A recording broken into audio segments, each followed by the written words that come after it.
is. It is. It's podcast day. We're excited. We're digging out there. What have we got? Ooh, yeah. Dude, it's fucking podcast day. Takes you back to that time when you remember what you were doing when you first listened to that album, or What is going on, you champions? That's right. Yes. What up? Podcast day. Two dudes talk music. Yes, and stew. I've been stewing on this shit all day. What is going on? Yes. It's that time. It's that time. Podcast time. Yeah, spill the beans, man. Spill the beans. We want it. We want this. The exclusive details. What is going on, you absolute legends? How are you all this evening? Ooh, you know what it is. You know what it is. CJ. You know what the vibe is. Dude, how you going this evening, man? I'm fan-fucking-tastic, man. It's been a good day. It's hot and muggy as fuck on the Gold Coast tonight.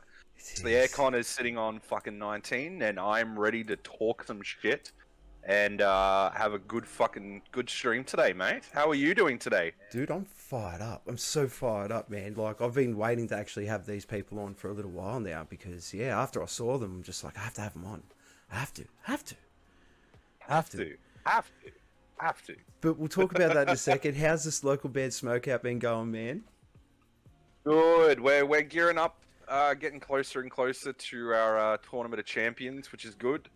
So this week we've got Jesse from Regular Gonzalez, Adriatic, and Audiomaki on. He's also a part of like Schema Collective. He's just like one of the busiest dudes in the Brisbane music scene. So plus he helps out with the artwork for the stream as well. So I'm stoked to just talk some shit. I did do an Heavy Mag interview with him last year, and he is like one of the funniest dudes to talk shit with. So I'm stupidly excited for that.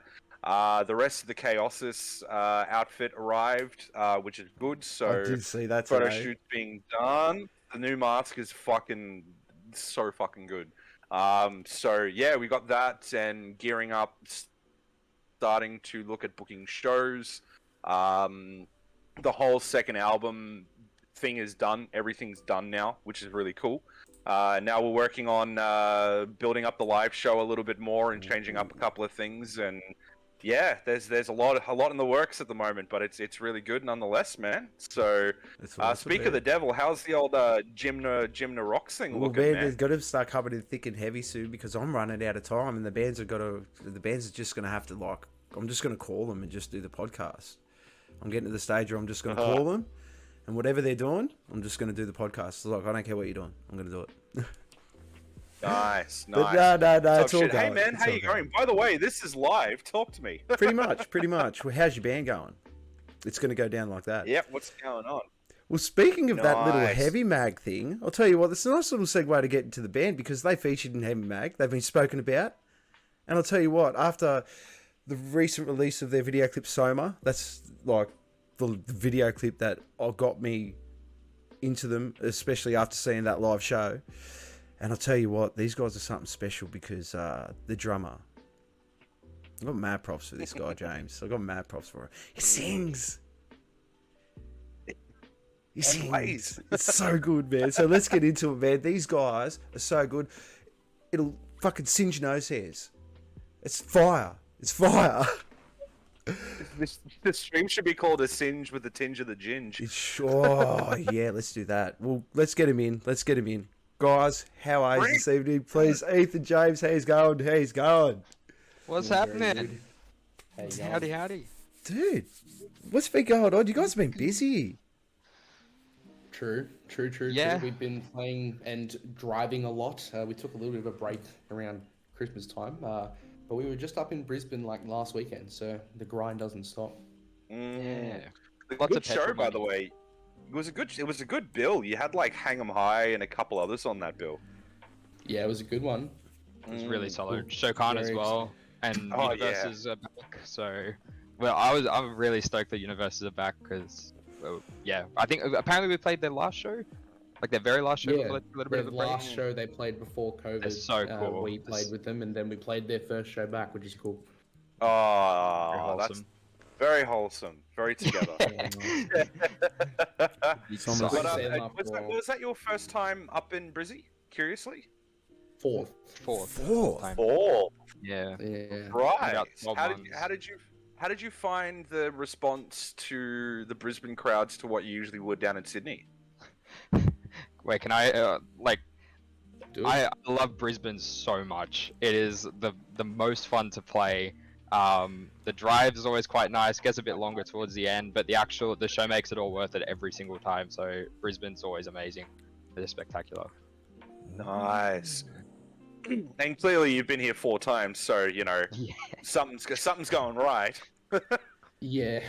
Well, it's more that we're just drawn to Brisbane. I mean, it's very nice that everyone is very supportive and coming out to the shows, and you know, everyone seems to love it and all. But we'd probably go out anyway. It's Regardless. always fun. Yeah.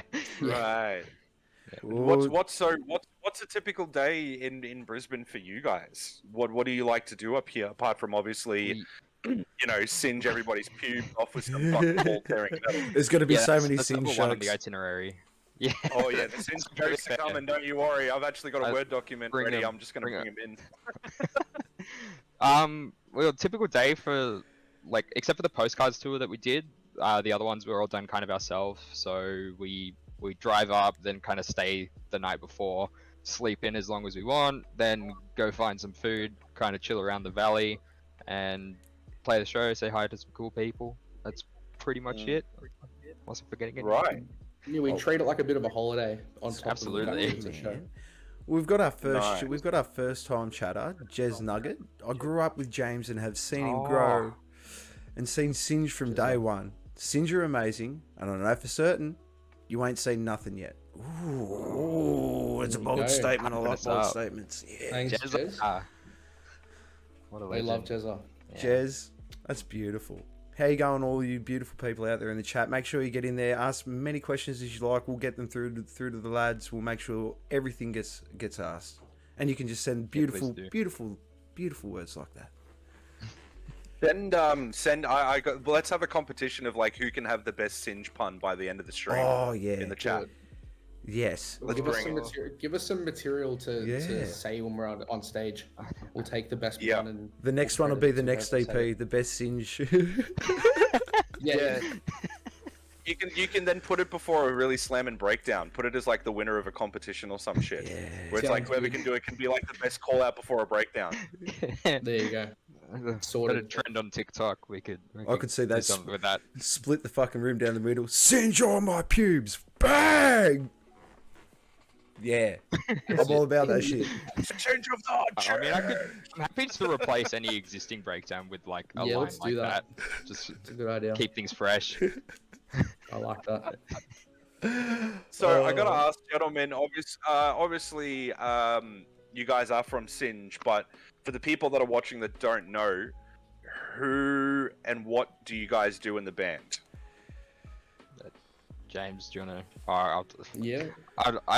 I'm a vocalist. I make loud fog noise machine sounds.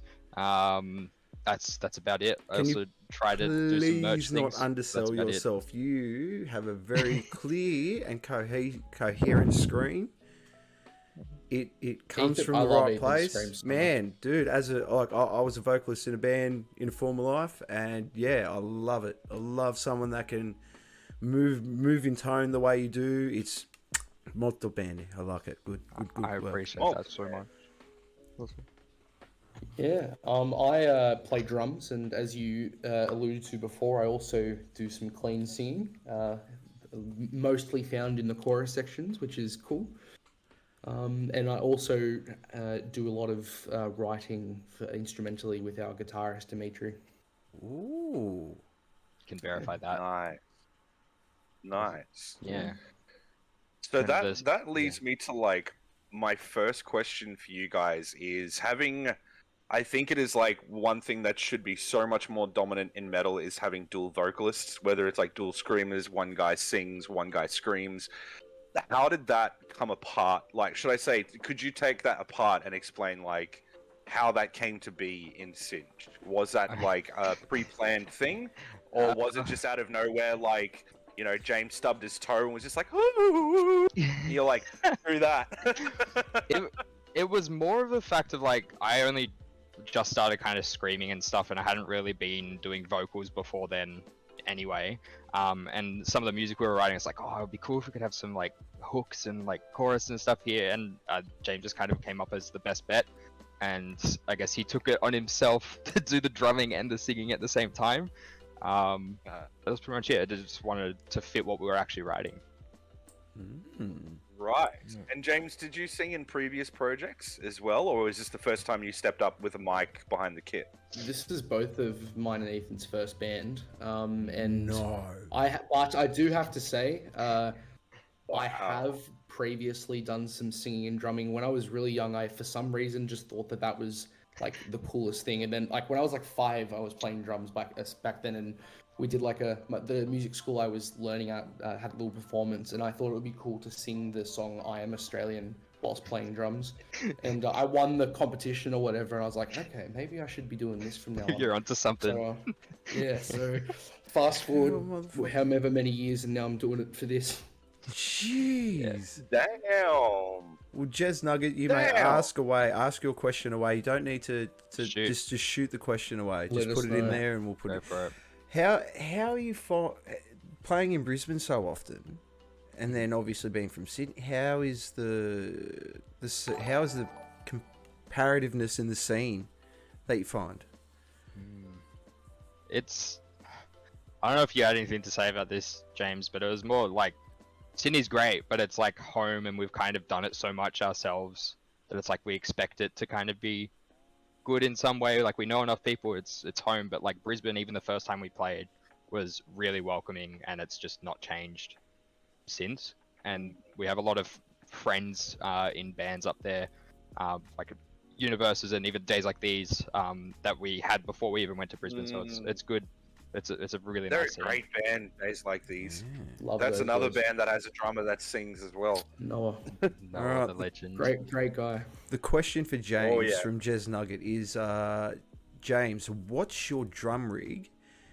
And Ethan, what do you do to preserve your voice?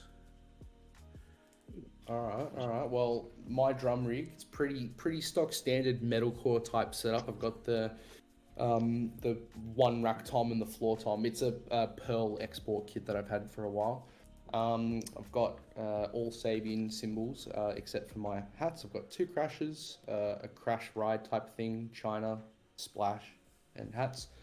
And my snare drum is the Ebbets Nick Pedersen from Northland Custom snare.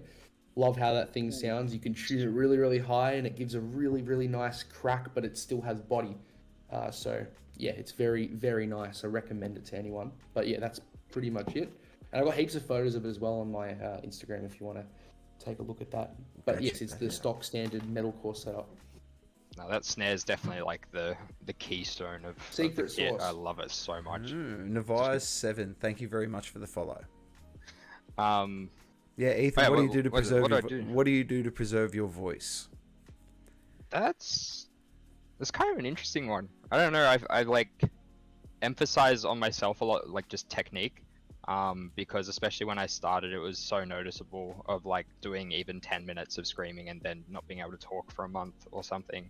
And so it's just kind of, I guess, muscle memory. As soon as there's something that doesn't feel right on stage, like if I'm pushing too hard, getting too into the moment, I'll like kind of step back a little bit and, you know, don't do that. But apart from that, there's not really any like secret sauce or anything like that that I'm using to preserve it. It's just I'll give you some mindfulness, I I'll guess. give you some secret sauce just to save you from when you hit those bits and you're a bit worried and you won't have to pull back. Just do bubbles and warm ups. Just do vocal warm ups. Oh yeah, warm-ups are important as Get well. your diaphragm ready, because if you're doing it right, you don't actually get tired because you're doing it all from your diaphragm, and your voice should not. If your voice gets tired, you're doing it wrong. Yeah. No, exactly right. We should be doing it more, but I do recall a couple times where Ethan and I have sat in a car True. before a show and just belted a song together to try and warm up the voice and match the levels with each other. It's because it's like we can pick like songs from bands like Polaris, North Lane, that we listen to a lot, and then split the cleans and the screaming, just because that's what we're doing anyway. But not every show we can like there's not always the facility to be able to sit down and do that, especially on a busy street But in when the it's valley there, in a we car. always. Yeah, true. Or in a bathroom somewhere. We're just kind of like, Yeah. Yeah, the What's Burger going Hotel on in bathroom. there? That's awesome. That's so good. Good question, Jez. Yeah, good question. Good Very question. And I'm guessing it comes down to like if you have good technique, you're never gonna really blow it out, you know. And I gotta ask, in the process of obviously being your first band, really with this kind of stuff, there's obviously a process to getting good at being able to apply your technique. So what was that process like, going from I've done a full set, I can't talk for a week, to now doing a full set and going, I could do this for hours and never really blow out my voice? What was that process like building up to that point? Quite a bit of trial and error. And also when I started, I was 14, 15. And so there wasn't any shows there really. It was all just like garage band type rehearsals and stuff. But we'd practice for an hour or something. I'd be like, I can't go anymore, and everyone else looks at me. And it's before I met James and stuff. But yeah, just a lot of practice. Also watching a lot of other screamers, kind of run through their techniques and sort of how they go about things. But yeah, I wish there was a thing. A lot of people refer to like Melissa Cross, the vocal teacher. She does like the art of scream. Was it the Zen of Screaming? The Zen of Something Screaming, like that? yeah. Yeah. And I've used some things from there, but it's so hard when it's something that's your voice. It's not like drums or anything like that. You can't really teach like how to use your vocal cords and stuff. It's feeling. So it's a lot of just trying and testing, and that's pretty much all I've done. It's good though. It's worked. Don't It's do that. good. Don't do The that. proof's in the pudding. Whatever you're doing, keep doing it. Just keep practicing, and you're young. You got the whole thing going. Was there ever a show where you got either like so into it or nervous or for whatever reason where your techniques went straight out the window? Probably too many to count. Especially early on. Ask James that question. Yeah. Yeah, true. You know, to be honest, like, because the way we're running things up until now, I haven't been able to hear anything because I had in-ears in, but I wasn't hearing like monitoring stuff. I was just listening to a track and a click. But only recently, in fact, it's only been the most recent show we've played. We have a full in-ear rig now, so I'll have to report back to you if I hear Ethan struggling at all. But he's getting really, really good these days. I don't think I'll be able to hear anything, especially rehearsal. He always sounds great. Well, I'll tell you, what I saw you guys at the Burdekin, straight up beautiful, except for the minor technical difficulty. I think, James, you had a blowout with some headphones or something like that. Yeah. That show. That was a Tracer's headline. Traces, one, yeah. that I was trying to remember. Yeah, the it was fucking Tracer's headline Ghost on that thing. Complex. Yeah. Yeah. Yeah, no, we've just been plagued with technical issues in terms of in-ears stuff. We've been running like really janky stuff. I've got like the remains of it with this Scarlet interface here, so this is going to go in the bin because it doesn't work anymore. Piece of trash. Exactly, but we just had too many experiences where things were like fucking up, and we like weren't thinking about backups, and we basically like, you know, at some point you learn your lesson, and it's like not the way you want the show to run. Like, you want it to be smooth, and there's people that have paid as well to come and see. So we kind of thought that the best thing to do would be to invest in a proper rig, so that things like that don't happen again. And then we have fail safes upon fail safes in case anything ever happens. So we're pretty set to ensure that there's no technical issues ever again. The start of the year was a bit bumpy with technical issues. Yeah. I tell you, in-ear rigs are just cursed always. You know, even when like they'll work so fine, they'll work fine, and then out of nowhere, like it's the one thing where it actually makes me believe that there is a gremlin. Like, gremlins are fucking real, because like they come out of nowhere. Yeah, literally. Well, there's a gremlin living inside a rack. That's the thing, man. I come from sort of like the real analog. I guess it was all real heads, and we ran into the same sort of issues. Like, you might blow a valve or blow a fuse or something like that, and that really fucks your day up. And Swar Gaming, thank you very much for the follow. But have you guys ever dabbled in the sort of analog sort of stuff, and did you make a switch over to purely digital, or did you guys sort of just step into it purely digital and just that's all you've ever really worked with? Yeah, I mean, we're pretty young, and when we wanted like the big like Mesa Boogie dual rectifiers or whatever, and have like a huge Marshall cab and whatnot, we just didn't have the money.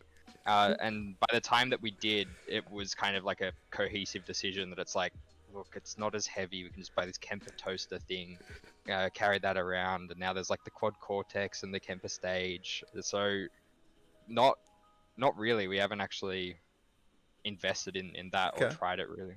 The remainders of it are in our kitchen. Ethan and I live together, and there's a Marshall cab, a big Marshall cab just sitting out there that doesn't get used. That we did use very early on, but once before we even started playing the shows, we ended up getting a Kemper, and now we have a Kemper stage and a Quad Cortex for bass, and eventually we're hoping to make it 2 Quad Cortexes to just simplify the rig even more.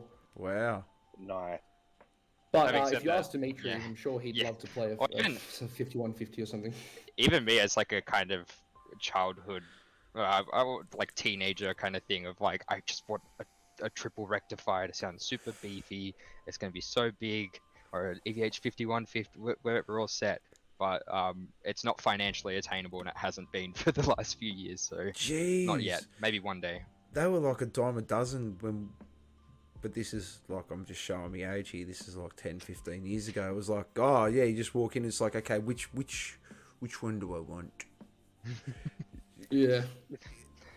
The window shopping. Well, it's like we can like the thing is as well, like we're super big on trying to make our live set as close to the album as possible. Like obviously having its own live flair, but we want it to sound like very polished. So being able to just pull the album tones directly from where we got them from Mark, who produced it, Mark Williamson, and we just upload them to our Kemper and continue playing them live. It's like we get to carry that studio sound onto the stage. So it's like making it consistent. Ideally. And then obviously hopefully every show has that same guitar tone, so you get a consistent experience when you see us. Do you at least tweak like maybe speed? At all? Yeah, like, do you make it a little bit faster for the live shows?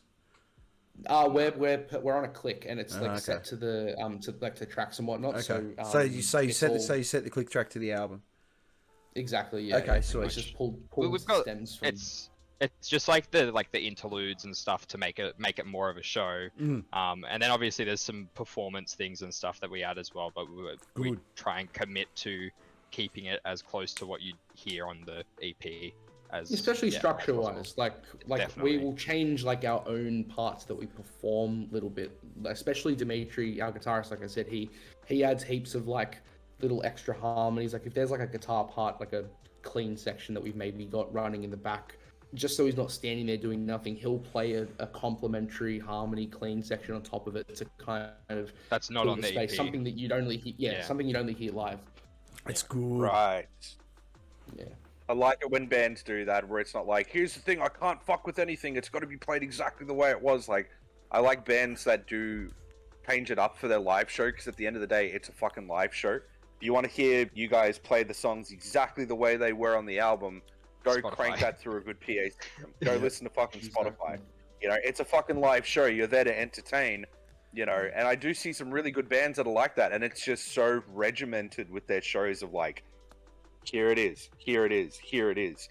But I love it when you see a band and it's like, whether they tweak with the structures or whether they tweak with the songs slightly in their own personal parts, as you said that you guys do, is what adds the flavor. It's the Salt Bay action on the fucking live show, man, So there's, that's especially really cool. for sorry to interrupt, especially for like for Sydney shows where there's like people who have seen us maybe like 4 times or more. It's hard to try and figure out a way to keep it fresh, because we haven't had any new music otherwise, so it's like it is going to be the same set to some degree, but it's a bit of a challenge to make the show itself still special for that. that Yeah, we try and add instance. like interludes and stuff. Like every time we've kind of been like, yeah, we've done this enough. We've played Sydney like 6 times and it's been the same set. We'll go. We need to refresh all of the interludes. We need to see if there's anything differently we're going to do vocally. Maybe we've got a new bassist, Daniel, who's joined us, and he also does some screaming. So he's been getting some extra screaming parts to go on top and complement Ethan. So it's like just little incrementally adding things and changing up, and hopefully keeping things fresh and interesting. Nice. Which does lead me to curiously, because it did I did have a quick chat with Kyle about it, and he did say that during COVID you guys actually kind of sought to almost reinvent yourselves in a lot of different ways. I would love to just hear you guys just chat about where you were before, how that decision came about, and whether you feel like it's been a big payoff as a result of doing that. Ethan, do you mind if I tell the cursed story? Oh, the curse story. What the COVID story? About what exists before. Oh, the curse story. I was gonna go even further back because I can tell that as well. You start that, and then when we get to what I'm referring to, I'll take over. You get to that. Okay. Okay. So I started the band when I was like 14, 15, with our ex-bassist, who are high school friends. It was like kind of, we were trying to do death metal / thrash metal sort of stuff. I played guitar and did vocals. Then that kind of fizzled out as high school people didn't want to do the band, and eventually found James and Dimitri. Yeah, and then we kind of like redid it and approached it with that new kind of lens, new members and whatnot. And it is now up to James's portion of the. Yeah, so it's not necessarily known by many people, but we had a very, very, very shitty EP out prior to Vacant Minded, and it was called Phantom. And it was home recorded. It was all home demos, and we were obviously very proud of it. We were in year 12 at the time. Like, oh, this is the sickest thing that's ever been released. Big things coming, going to change the game. And we released it, and it just really wasn't doing anything. I was like, what's wrong with it? It's fantastic. But it turns out that we just weren't thinking properly, and it was just really, really bad compared to what else was out there. So as soon as COVID basically came around, we scrubbed it from the internet, deleted everything we had. We haven't had a music video that's been deleted. So there was stuff going on, and we were playing shows with this material. And then COVID obviously happened, the world shut down, and we decided that we really wanted to, take a step up and start to take things seriously. We were putting money into it, and we thought that we should give it our all if we're going to do that. So the first decision was we're going to get it properly recorded and produced, and we worked with Mark Williamson. Very important. Very, very important. And we basically were writing, this was before it became popular. Like, honestly, right when lockdown started, I pulled up Skype and I started writing with Dimitri over Skype before I saw other bands doing it. So I'm going to credit myself as the person who started that.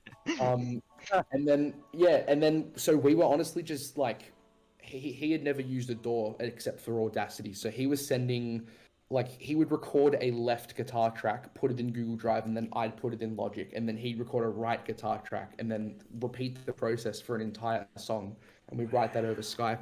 And then with the finished versions, we went and tracked it, and it was released, and lyrically as well. We're quite. Oh yeah, lyrically. Explain the lyrics part.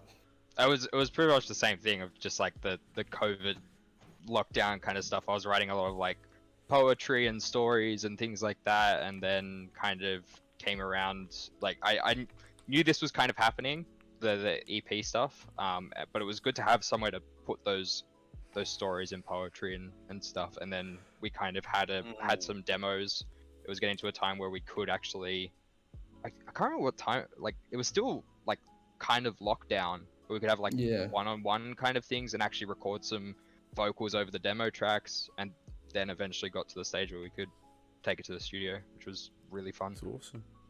Sounds like you were very meticulous in the process of everything. It was like very much putting everything under a magnifying glass and really working on like all of the individual things. It sounds like it was like a very not a heavy process, but it was like a very methodical process. Is probably the best way to put it. Yeah, but to be completely fair though, it was lockdown. We had fuck all else to do, so that was pretty much Yeah, That little COVID baby. we still like on that though. Like we thought we'd try our best to use the time well. Obviously, since we were so disappointed with our effort prior to that, so we were hard on ourselves, and there was even like heaps of songs that we had wrote before these final ones came to be that I pretty much looked at them and I was like, these aren't good, they need to go. And there was some people that weren't necessarily too happy with that, but you know, at the end of the day, we got to release the music that we have now, and comparing the numbers to what we're getting now from what we had with that first EP, it, you know, to us at least, it speaks to for itself. Like, it was definitely worth it to put in that extra effort, spend the extra money, put in the extra time, and like treat it like it was the most important thing ever.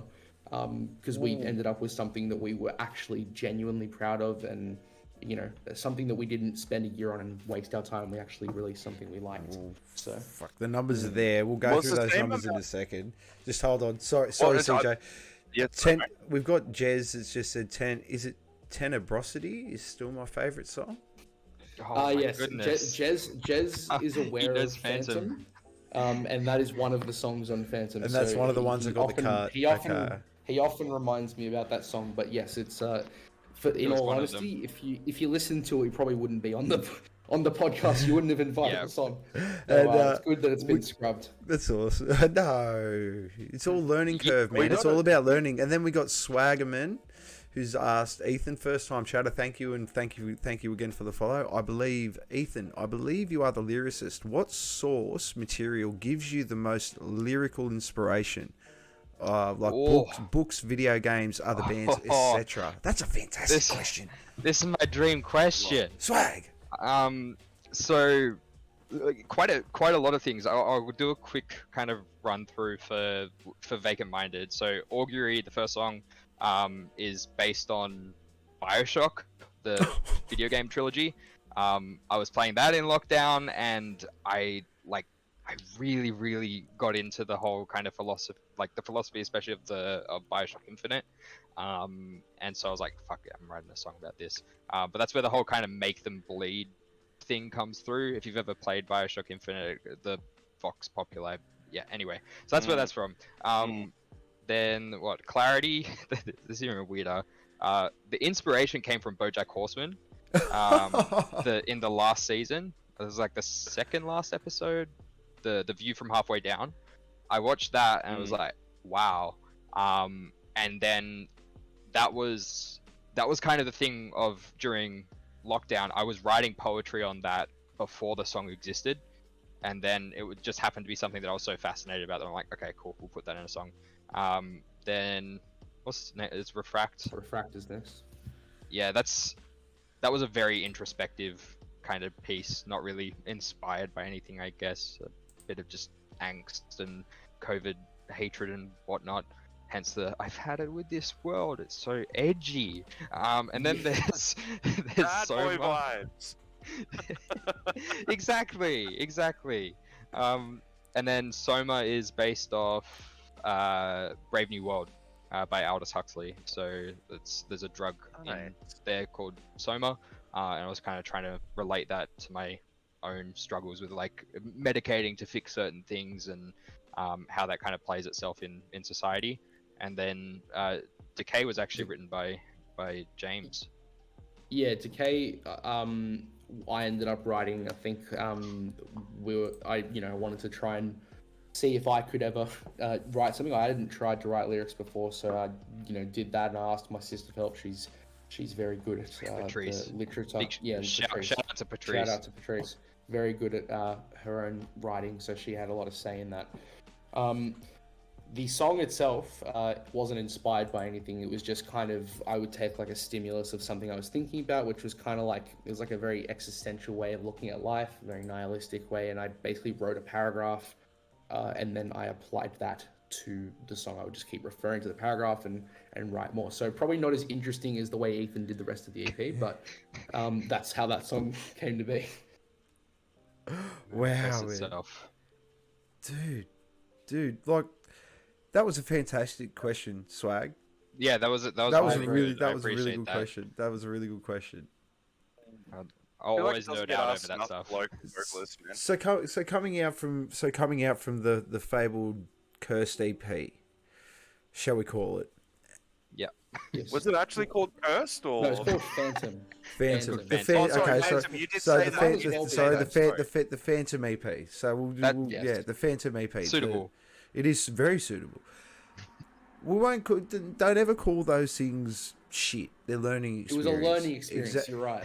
So what happy did, accident. what did we learn walking into the new EP, and how did it affect your writing process, and like obviously you did most of it through COVID and stuff like that, but did you record it at a studio with a producer, and all the pre-production was done during COVID, so you were just like, send it all to the producer, let's get this going?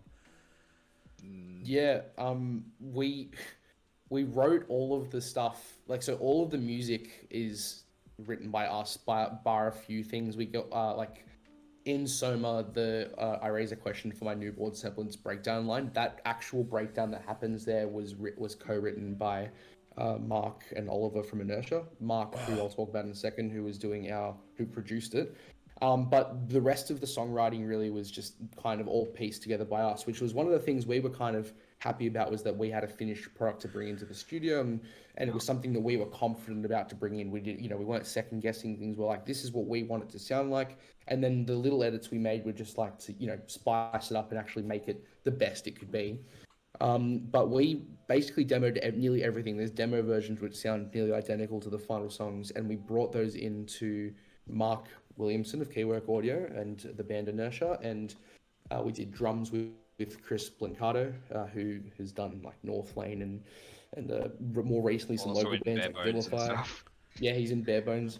And yeah, pretty much like I said, most of the writing was done prior to that. We did a little bit of pre-production with Mark, and the actual overall sound of how things, like the mix wise, we gave our suggestions and whatnot, but Mark really knocked it out of the park, it rhymes. But yeah, honestly, I was super stoked with it. I'd never heard anything like it, so I was super happy that we had a sound that was kind of different mix wise, at least from what we'd learned expect.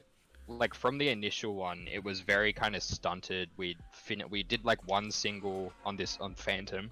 We did one single before we had actually written or completed anything else. Then we did another one, and then announced the EP before finishing it. And then like we announced it like March or something for a November release. Like no one gives a like. So even just stuff about like the business as well. But that EP let us play shows like to begin with. Like we got a start in the scene to start like with our Isotopes, who we were made friends with Days Like These, Exactly. which was with that EP. So it was more just about being able to immerse ourselves in the scene, despite the fact that the EP itself was total fucking garbage. And yeah, that was relatively. It compared to Vacant Mind, in our opinion. But yes, it obviously had its value in teaching us a lesson in how things work. Everyone has that first EP that they never want to show the world. Yeah, I've got one. Mm-hmm. I've Same got here. one. No Same one. here. I think there's only a handful of people that actually knows my first band and what it was called and what the fuck it was. And I had not uttered it. It was the band that shall not be named. And then I think I was playing a show up here, and then someone came around. He's like, "Oi, motherfucker, from that band." And I'm like, I had an existential crisis. Like, I flashed before my fucking eyes. I was like, "Oh no!" And I turned around, and it was one of the dudes from one of the bands that we would gig with. I think we only did like 6 shows or something like that. But he turned around and said it, and I was like, "Holy shit!" I'm like, "God damn!" So, it is funny to go back and look at it, but God, it is fucking cringe. I don't know if it still is even out. I like the YouTube. It's back. It goes back that long ago where you didn't even have Facebook pages. If you wanted a band account, you had to make a human account to be a band. Perfect. And it's just such a... Honestly, because like I recorded it and did it myself, and I had the exact same thing. I'm like, this is gonna fucking break waves, man. If we're not on the next fucking sound wave, it's dog shit. Right? That's why it's like everything you were saying. I'm just like giggling in my head, going, like, fuck, man.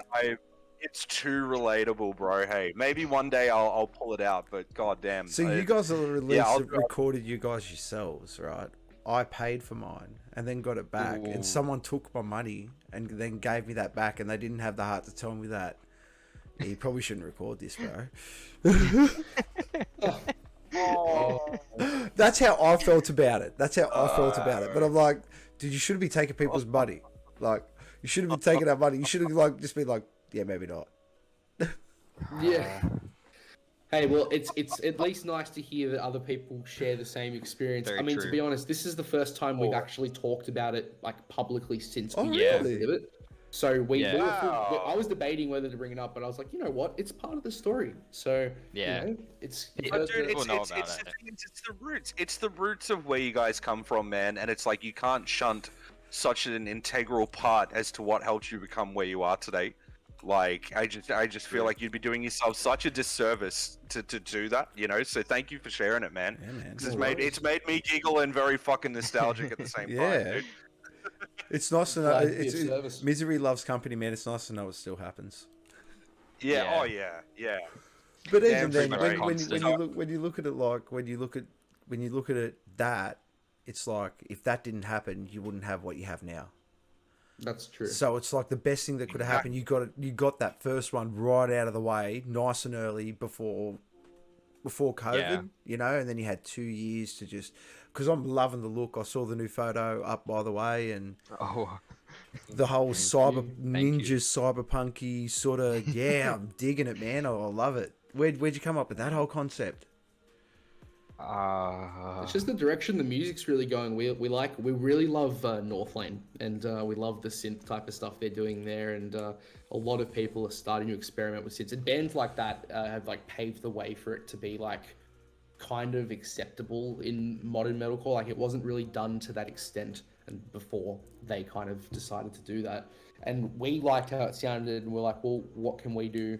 You know, to implement this. So in stuff that we're, you know, writing now, that's where it's going to eventually shine. But we thought we would make our look kind of match that. And our logo already kind of looks pretty futuristic. So we were like, you know what, it fits the vibe, might as well. It's definitely do that. what for me as well, creatively, because I'm not as involved in the music. Like lyrically, I end up going on massive tangents, like sci-fi kind of concept tangents and stuff like that. And since almost all the songs kind of that I write at least kind of stick along that that kind of vibe, it was only fitting for us to kind of try and pull it off ourselves visually.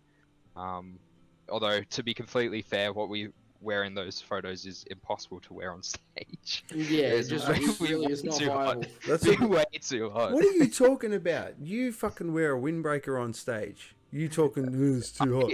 You're crazy. I wear a hoodie on stage. Yeah, I saw that. I'm like, That's nutty. look, I come from like that old school of just like jeans, dirty ass skate shoes, really comfortable, and a t-shirt. That's Lanny, maybe it's cold. Like it was just like, yeah. That's pretty much that's our comfort as well. There's something along those lines. But when I want a windbreaker, I wear it for like one song, then take it off immediately because I'm like, ah, ah, ah. Yeah. Man. Yeah, you're talking to the dude that's been in 3 theatrical costumed mask bands now. Oh, you know, goodness. I'm fully aware. So I don't. They're one of them. A quick divergent because I can fucking get it. Because as a drummer, it was the same shit. When I was in Nuclear for the last 6 months of that band, we had fake radiation suits, which were just a glorified raincoat. I would then be in underwear, a singlet, and then over the top, Brad knew how to make prosthetics out of it. So we had this like rib cage, like fucking intestines hanging out and shit that would put over. God, Brad. And it was literally just latex, so it was fucking hot. Then we would put that shit on. Then we would like black out our eyes and shit, and then we would put on this fake as fuck like cheap plastic gas mask. It looked good, but it was the most impractical thing. Like you would catch me 30 seconds into the first song, rip the mask off, fucking suits off, like. Fuck That's that not fair. You noise. shouldn't do show. that, drummers. You should do We that, drummers. we did that. We played a AM/PM show in Melbourne for Halloween. And we didn't have any costume plans, so we like ran around Brunswick in the day and went to a costume store and got some stuff. I think I ended up with a Squid Game mask or something like that. And we had it on for the first song, and I fully intended to take it off so I could sing later on because the song we were starting with didn't have any singing. But even if I could sing in it, it was coming off anyway after that first song. It just was impossible. I saw Dan throw his mask off mid-song because it was just not working. And the only person that kept theirs on was Dimitri. For some reason, he just thought it was great to wear a mask the whole time. I mean, I think he wore a. We played another show where he was wearing one of those like kind of just like a mask that covers your face, like a fabric one. And he tells me after, he's like, man, I nearly passed out. I couldn't breathe. I'm like, why didn't you take the mask off, take man? it off. We don't want you to die. It is an option, bro. It's an option. Dimitri, come on, man. No, he just commits. That's why it's good for I guess. Respect to the commitment. Respect. Man. It's one. But, I just just don't flops want him on to stage. die for just to wear a mask. He's got a nice breathable one now. The weird thing with Dimitri, when I met him, he's just got this like aura about him. Do you know what I mean? I agree. Like he's he reminds me of a guy that plays guitar in Sydney in a band that's been going around for ages. I'm not going to mention him, but man, he's just such a wicked guitarist. He's so good to watch live on stage. He really fucking works it. Just has a lot because when I saw you guys at the Burdekin Hotel, you guys really sold the live show. Has it gotten better with time? Because that was over a year ago, and you guys have been so busy. I think so. We record our live shows, so we film them. Do you put them on YouTube? No, we are planning to, but we really film them so we actually will film it, and then after the show, if we go to an Airbnb or we go home, we'll watch the set to review how it went, and give each other pointers. So we think we've improved a little bit. I mean, I feel like we've improved quite a bit, maybe even considering like with deadlights and mirrors, which was insane with Inertia as well. Wow. But there are a lot of people, because that was a hometown show, we'd done a lot of shows that weren't in Sydney, building up this experience. A lot of people, that was their first time seeing us since we'd done that tour. And there were people like commenting us like, where did that come from, kind of thing. Not to like toot our own horn or anything like that, but you don't even think about it. It's just like it's an experience thing. That's yeah, exactly. That's what we get. But yeah, the videos are really, really handy though. I think that's where most of that's I've actually never heard of a band recording all their live shows and then sitting back and actually reviewing them. That is I've never, out of this is episode 27 and I've done a good handful of episodes on my other channel. I've never heard of a band doing that. That is unreal. That is such a good idea. I recently saw Vilify doing it. Vilify from Newcastle. And I know that I think maybe Gojira does it. It's like a big band I can think of that has mentioned that they do it. I heard it on the Downbeat podcast. But other than that, I don't know. It's not very common. We just like setting up our phones. The videos aren't exactly glamorous or anything. Some yeah, of them are just it's like, oh, look, Dimitri, you got a great ass. yeah. That's just watch it from there. Welcome to the drummer's perspective. We know what everyone's ass looks like in the fucking band in vivid detail, man. Yeah, we know. Very, very intimate experience. And Swag's coming with another question. Where would be your dream venue to play at? Ooh. I mean, I could answer like my dream like next venue to play, like because I have one that I really want to play, but there's obviously bigger ones later on, I guess. I really like Metro Theatre in Sydney. I don't know what it is about that venue, but I've just always, every time I've gone to that venue for so many shows, like Architects, Polaris, like the list just goes on and on and on and on, and I just have always wanted to play that room. I don't know what it is. It's nothing. It's not the biggest room, but it's just. I always just love it's shows great. there, so the Metro Theatre is one of probably my favourite venues. Like smaller venues, I love it. Also, I've seen so many bands there too. I've seen Static X there like 2 or 3 times. I've seen fucking Frenzal there 2 or 3 times. I've seen Periphery there, Animals as Leaders. Jesus Christ, the list goes on. And it's just every time, it doesn't matter where you are, you're always having a good time. It's just the best. Doesn't matter where you're sitting, you can just see everything. It's a great venue, honestly. And then like dream Australian proper big venue, I'd probably choose the Forum in Melbourne. I've always loved seeing photos of that. place. So when bands post it, and I'm like, I want to be on that stage. So those are my two. Okay. I've got a weird one though. Alright. Completely different. Good. It's very you could say that I'm dreaming, but my first job was like as a catering assistant at Kudos Bank Arena or Acer Arena in Sydney Olympic Park, and just because I've worked there for a while, and I feel like it'd be sick to one day rock up and be in the artist shoes instead of just as a random employee. As a caterer. Yeah, in uniform as well. I'm not going to say no to a stadium, Ethan. We can do that if you want to. Yeah, do it. Aim high. Drop a Aim tube high. But purely and drop a dream. Exactly. just for that one gimmick of like showing up in the catering uniform and walking on Sure. stage and just That'd be but excellent. that's it. Otherwise, Full circle yeah. moment. Well, I always like to ask a particular question too. If there's a show that you guys have played in the past, what show would you go back and relive for whatever reason and why? Deadlights. Yeah, Deadlights and Ooh, Mirrors. that was quick. Yeah. Damn. Why? I'm a huge Deadlights fan. Like, Show them the thing. Show them the thing. fine. Yeah, there's no Deadlights. The band, the Uncanny Valley. Oh, wow. We've got, like, there, and then I've also got their Bathed in Venom artwork here. But yeah, just a bit of a fanboy. But it was a Nice. hometown show with bands that were all amazing. It was like the lineup was us, then Inertia, then Deadlights, then Mirrors, which is just like peak Australian metalcore in my opinion. Insane. But Yeah. it'd be cool to Oxford relive Factory that. as well. Yeah, Oxford Art Factory is like really Oh, good venue, And really it was good show. our So. first time playing there, and there was a decent crowd. We were actually kind of surprised with the turnout, especially for us opening. It just had all the hallmarks of a really, really good show, and I remember being so stressed about the fact that I was playing with two bands that I look up to that I got to the last song and realized I hadn't taken anything in yet. Yeah, that was me as well.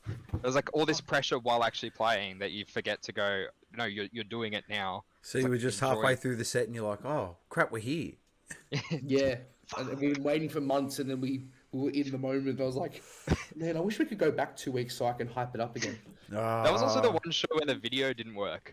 It had Oh like yeah, the phone was on a stand like to the behind the stage, and you can watch it like during the set, just like as if it was sentient, just like move and face Yeah, the it side of it. turned us all. You can't even see. It's like what we're on. It's just like nope. You don't get to see this. no. so there's no proof that it happened. but Yeah. we know it happened. Oh, no, you know in here. You know in here. Exactly. Exactly. Yeah. Well, this is a perfect segue to Yeah. get into our first segment, the quick question quarter. Let's do it. Do you want to get the You can ask questions tonight, CJ. Do you want to get them Oh up? fuck. Okay. Or do you want me to get them up? Shit. Yep. Okay. Mate, I'm already up. I'm always up. I'm There we always. go. at Okay, midnight, I'm mate. gonna hit Yep. the button. Go. To know you, Get to know all about you. All right. So, for any of you lovely people that are the first time joining us this evening, this is a quick question quarter. These are short, rapid-fire questions for you to get to know our lovely guests just that little bit better, a little bit more on a personal level. So, CJ, you got it tonight. Let's do it, buddy. Got it.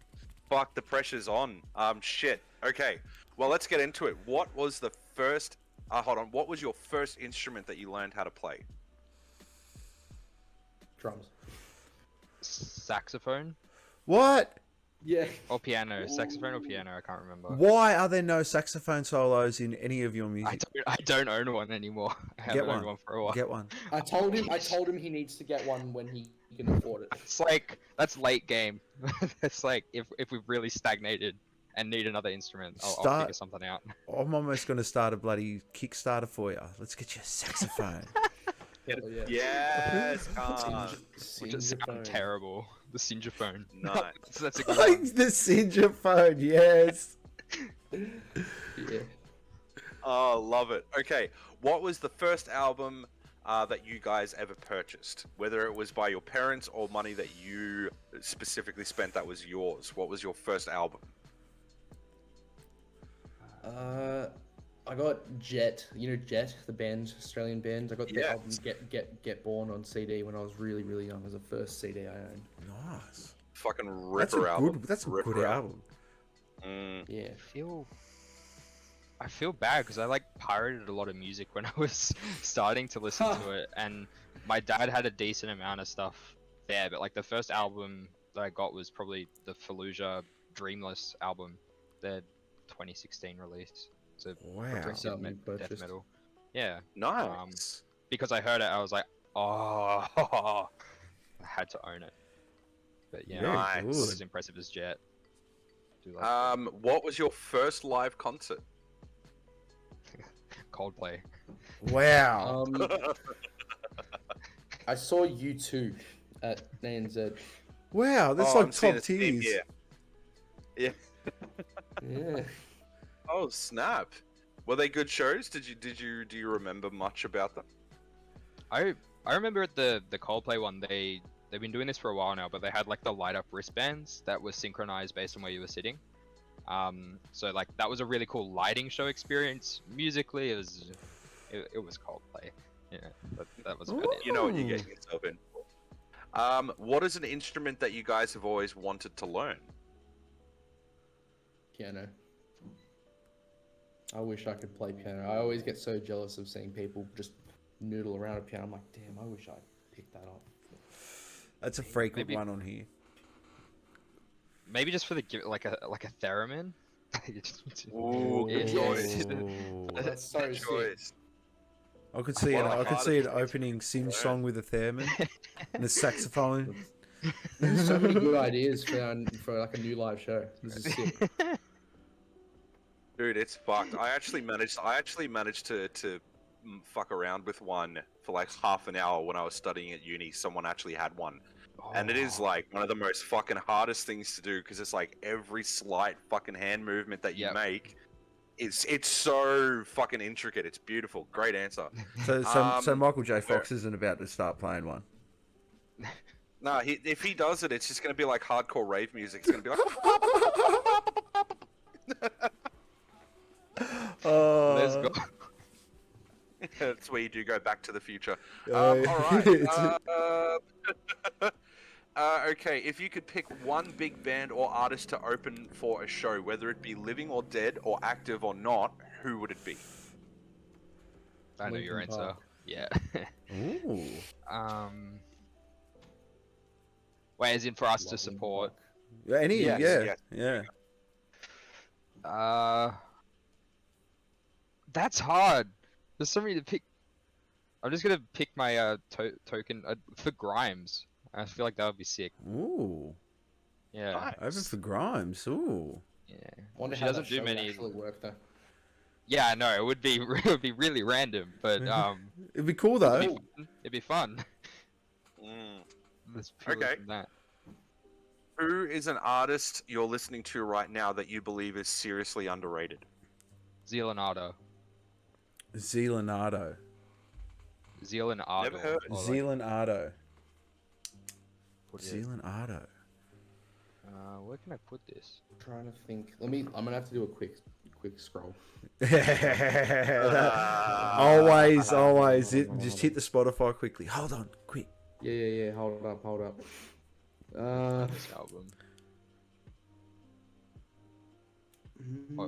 Why are you doing that? It's just it's a Swiss guy who like grew up with that kind of black gospel church music, and decided to fuse that with black metal. Oh wow. And it's real. He's been doing it for a while, but can't find it now. But the new album's like, yeah, it's the stuff. Can you send me that on Messenger? I was gonna put it in the Discord. Yeah, do that. Yeah, do that. I'll pop the Anyway, Please do. I'll check Alright, that shit I've got my choice. It's I'm not listening to too much, but there's a few songs that have caught my attention. It's an artist called I Am Jake Hill. And he's a rapper, but he infuses metalcore elements. There's a song called Into the Fray, which is just like a rap song, and then at the end there's just like a huge fuck off breakdown. It's really, really good. Nice. but his Very voice nice. is pretty tight as well. What is it? Yeah, I am good to Jack have that. Hill. I am Jake I am- Hill. yeah, I am Jake Hill. Jake I am Hill. Jake Hill. Yeah. Daniel will love So us it's for meant saying to be that. like I am Jekyll, Kind of, is that what he's kind of getting at? I'm not sure, I actually. am J-Kill as in like J-pop, but I will kill you. I mean, well, I don't know. It could be either. Gotta get him on the honestly, show. like- You know what? I'm going to get him on the show. Yeah, that's I'm going to ask him. that'd be good fun. Does he just do the fucking thing in the interview that's the same from Orgasmo, where he's like, I am Sancho. He's like, I am J-Kill. Yeah, but like, what do Yes. you do? I am J-Kill. It's exactly right. That's what he Kind of did. hope. I That's fucking what I hope expect so. now. Oh, Yeah. That's so classic. good. Okay, what is something people may be surprised to learn about you?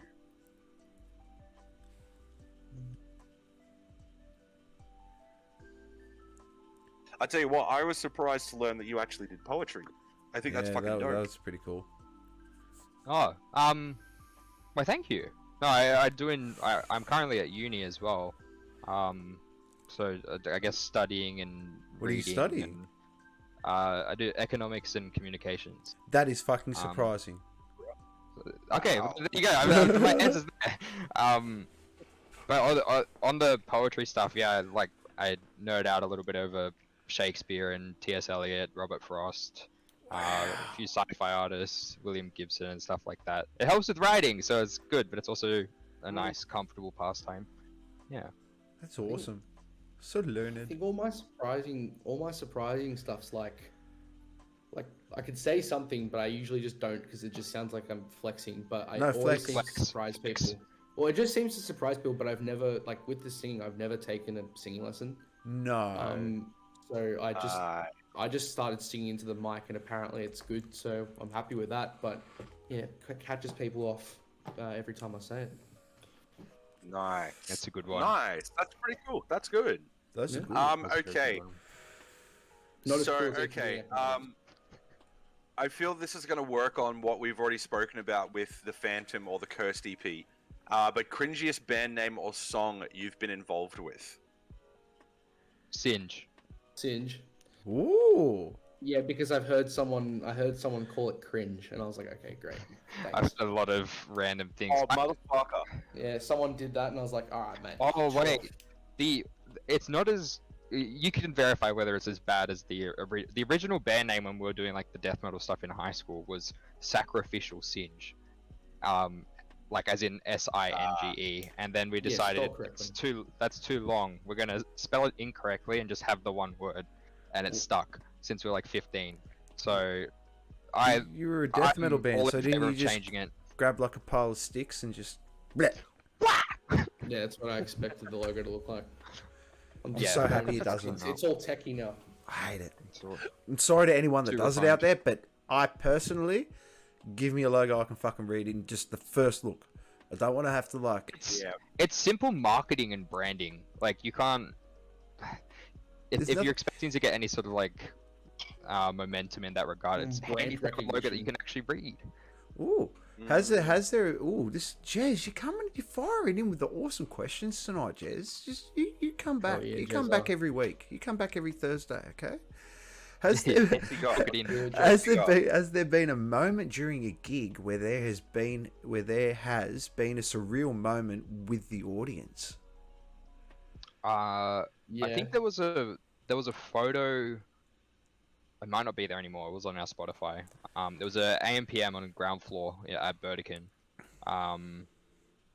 and it was just a hometown show. We weren't headlining or anything like that, but the room was packed. People were singing words back to me for like pretty much one.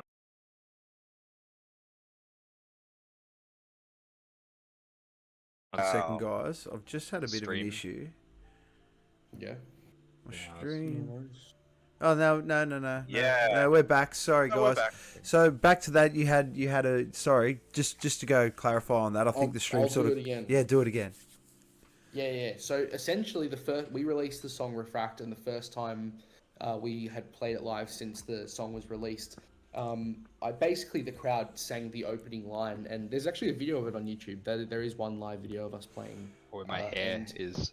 Yeah. And honestly, like just being able to hear, because I cannot hear anything on stage if Ethan's like screaming, even if he's talking between songs. It's just there's lots of sound isolation in my in-ears, but I could hear the crowd screaming back the lyrics, which was insane that they were louder than the literal dude at the front screaming.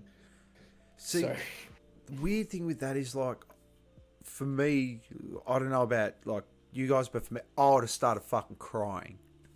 I wanted to cry. I felt Like, the tears how coming down. I do was you, like, how do you actually contain yourself at that moment where you've actually put in all that work and you're literally sick? Because that's the dream. To me, that is, like, it doesn't matter whether you're playing in front of 50, 100, 150, 10,000. If all those people are singing back to you what you've written and they feel it the way you feel it, bro, you've nailed it. You've hit the dream. Like, I would have just started bawling like a fucking baby.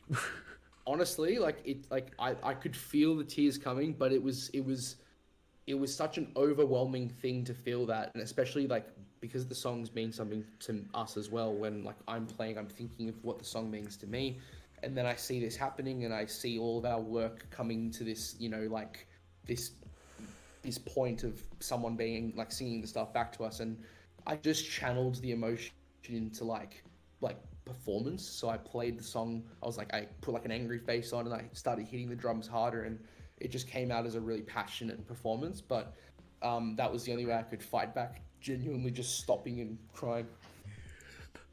You kind of like reached that point of like, I don't know what I'm doing, it's so overwhelming, but it does end up turning into passion. But I find for me as well, it's like that the song has a new meaning every time you play it from there. There's kind of that residual memory of each time you've played, there's been different, reactions, different people have been in that room with you while you've played it, which is really cool. To be able to play the same song different places and have the memories carry with it. Nice. Fantastic. All right, last one. This always pops off. Most controversial musical opinion. It's not Don't really hold back, gentlemen. Yeah, it's make not sure you go hard. controversial. New Architects is garbage, but I don't think that's. Ooh. Yeah, I'm with you. Moved. But I don't know how controversial that is. Controversial. I don't know if this is like blasphemy. I'm just not the biggest fan of like early metal, like Metallica and all that type of stuff. Everyone else in my band loves anything to do with that early stage of metal, and I just can't get around to it. I don't know what it is. I didn't get into it. The way I got into metal was through Linkin Park, and then like Bring Me the Horizon later on, and so I just didn't have that experience of going through like Metallica, Iron Maiden and stuff, and I just can't do it. I don't know what it is. Controversial or not, it's just not for me. Yeah, there we go. It's back. Okay. We're all beautiful now. Now, We're Dungeons and Dragons. Jeez, We're here you again. can all hear again. Yay! Sorry about that, everyone. Sorry about that. Hold on, there's that running Yeah. for some reason. Yeah, because I just There we restarted. go. We'll let that go. Fair. Okay. Now, what were we talking about before we were so rudely interrupted by audio issues? Controversial. Yes, controversial Controversial music. The opinions. New Architects is shite. That's where we Yeah, were at. that's That's where we were at. that's my. I don't know how What? controversial. Why? it is, but Why? What don't you like about it? It has like. It's got no lyrical depth to it, and the songs themselves on the album feel. I don't want to say it, like selling out is kind of a superficial term. It's not like the best way to say it, but there's not a lot of experimenting. The choruses are all very, very similar, the same sort of structure for everything, and I think they just kind of expect that they can get away with it, which they can, in the sense that like they can pull it off live and people will still be coming out to shows. But I miss like Holy Hell or All Our Gods.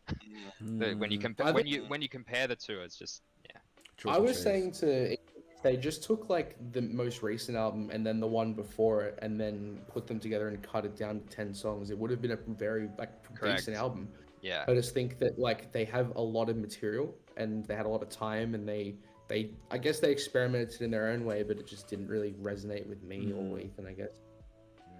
I think it comes down to a lot of it when it's like you look at them, to example, with like Bring Me the Horizon, Architects, even Parkway Drive on their last couple of albums. Yeah.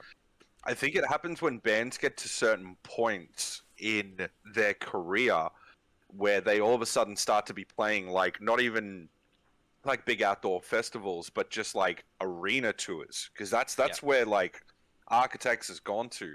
I feel like a lot of bands, for lack of a better term, sell out because it's like writing back that old music to go and play in an arena setting doesn't quite work. So I feel like they start to cater to the size of where they're at, But it's and they write those songs to do the sing along. I don't like it, but it's not I the feel like that happens with a lot of it.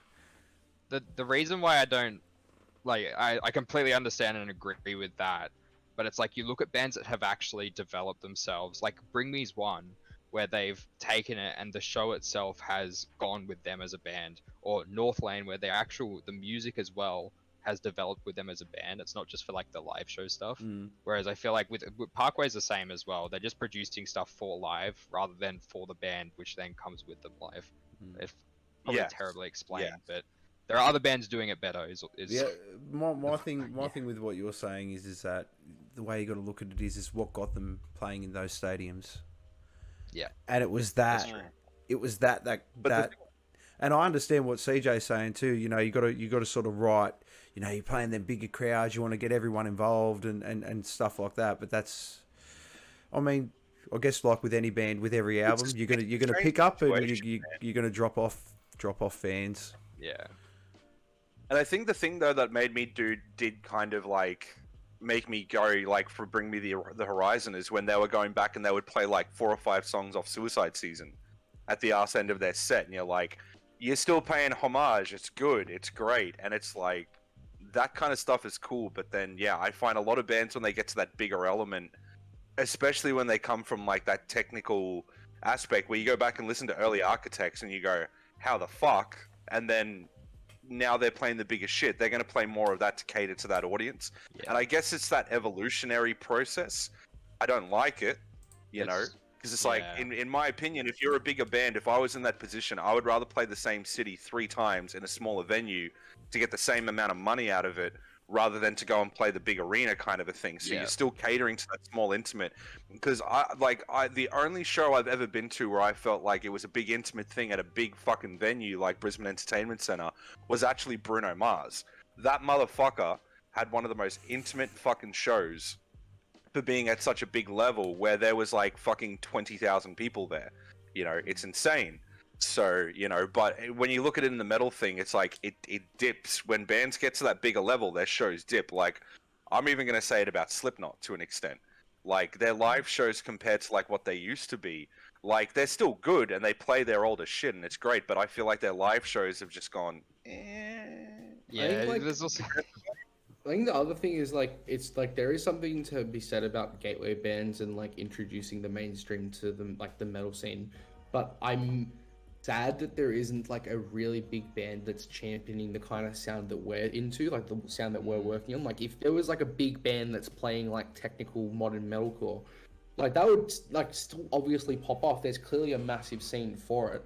Like there's big festivals and stuff that happen, but I don't get why like the second they get big, they decide to make like a pop. Could be a label thing.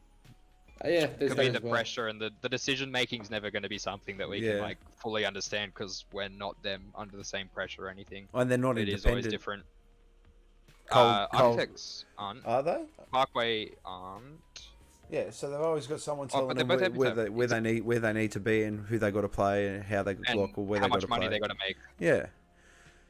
And also, I feel like the last point to put onto that is that they get older, and that I don't think that they can play. Like even with Slipknot, they play their older stuff slower. Yeah, they play it slower because they're getting older now. They're nowhere near able to fucking play the shit up to speed. Night in, night out. You know?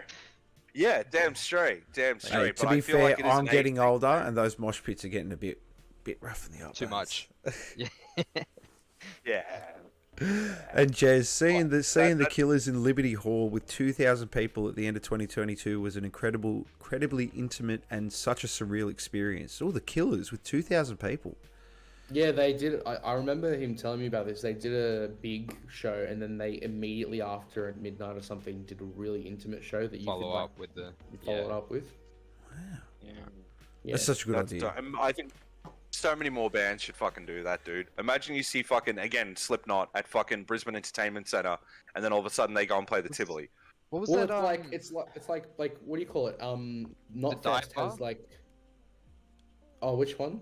I was gonna say the Kerrang dive bar, like like Parkway's played there and stuff. I think it's in Germany Ah, or yeah. something. Oh wow. But it's Well, like I was just gonna say like you've got like band like Snotfest has Notfest has the I'd go to they have like AM/PM doing after parties. Wouldn't it be cool if like one of those bands just randomly showed up at the Bright Side in Brisbane or Burdekin in Sydney and played a couple songs on their stage just for the fact that like just as a surprise, because like you could filter people in normally, it wouldn't be too big of a problem, and then they'd come on and play like 2 songs and then jet. feel like It'd be really cool.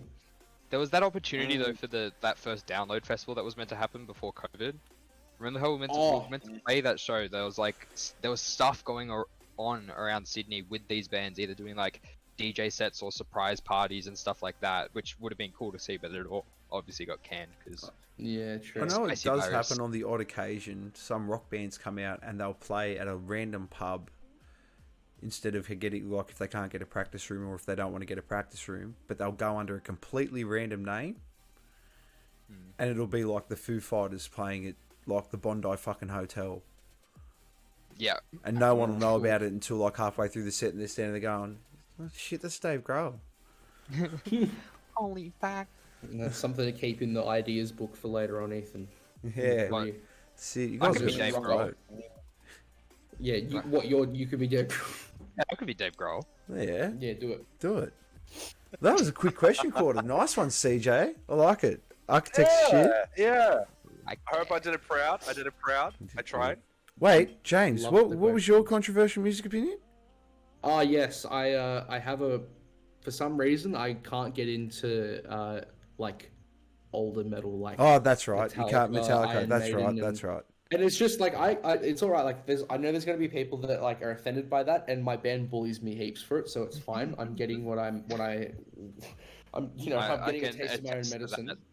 But yeah, I don't know what it is. I started listening to like a different style of music, and my path to like the music I listen to now was not the same as like a lot of people. I didn't really get into that older stuff, so I don't know. It just doesn't resonate with me the same way that it might resonate with someone else. Doesn't matter about the journey, man. All that matters is destination. True. Yeah. Yeah. Welcome. So And- Kyle, Danny boy, This thank you leads very us to much the for the. best Oh yeah, this leads us to the best part, and Jez, I will ask your question straight after we get through this next segment. This next segment is the fucking best. We're gonna I'll just hit it and we're gonna get into it. All right, you lovely people, for all you beautiful people out there watching, I see you all. All right, this is called the Fuck Off Files. Now, this is the opportunity for our lovely guests to fix the music industry in their opinion. If they could put on the infinity glove, snap their fingers, and 3 things completely out of the music industry, gone, completely gone, never going to see it again, what would they be and why? If you guys want to do 3 each, or just do 1 each and then 1 between the 2 of yous, however you'd like to do it. I've got 2, James. They might be the Alright. same. You do yours. Okay. And First then one. I'll do 2, and then we'll come up with a joint one at the end. How Alright. about that? I might be covering something that you said, but regardless. Anyway, first one, which is kind of topical and whatnot. Venue merch cuts. Please go fuck yourself.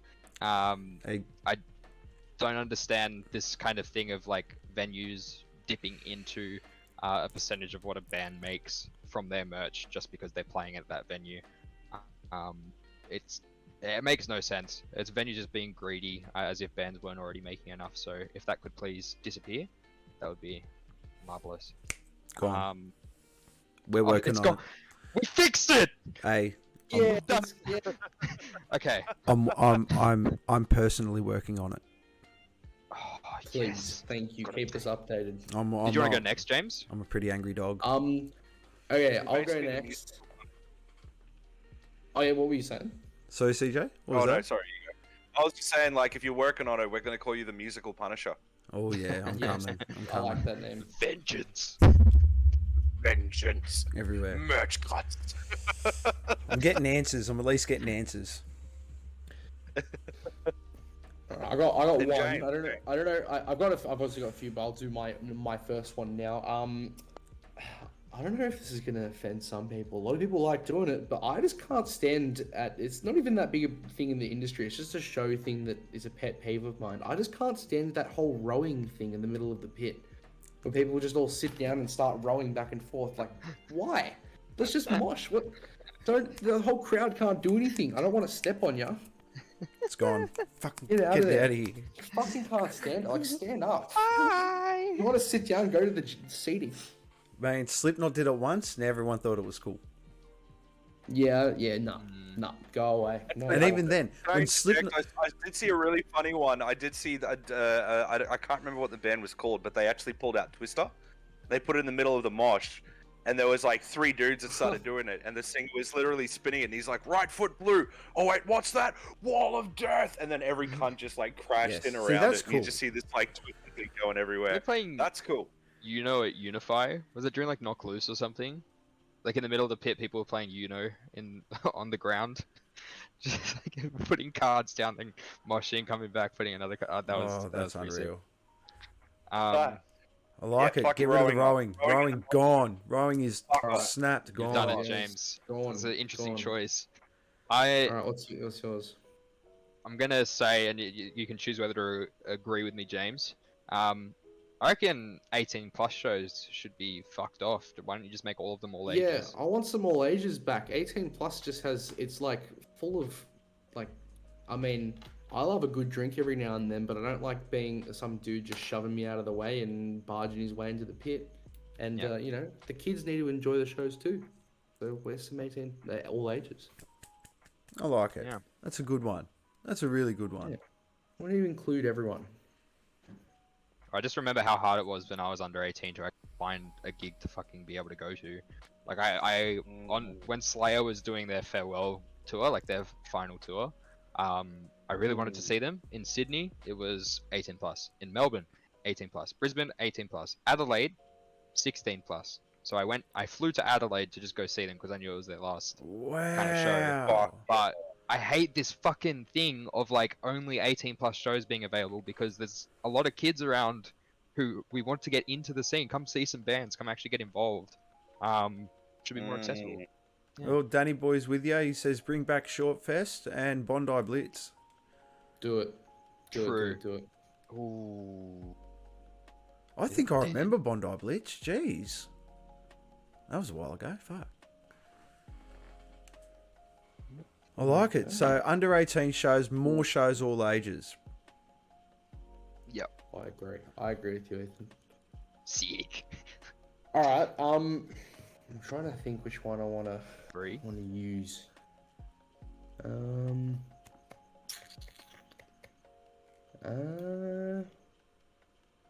I had one just in my head just as you finished yours, Ethan. You forgot. I You forgot. forgot. Oh, actually, I have a bone to pick with awards shows, Arias, Grammys. Now, there's a time and place for awards, but why the fuck are the medal ones always shoved to the after show program, or they only show a snippet of it? It needs to be front and center if you want to support the scene. Don't act like you're supporting if you're going to shove it off to the side. There's Yep. people that want to see it. There was that Parkway Drive one. They won. What was it? An aria that they won, or and they had a speech about how it was great that the Arias were, promoting metal, heavy music, and that segment was cut out of the live broadcast. Yep, It's I an remember outbreak. that. And ad was an ad was playing, and we caught it, and you caught the very tail end of it as they were walking off stage, and they just said, "Great, best Australian alternative album went to Parkway."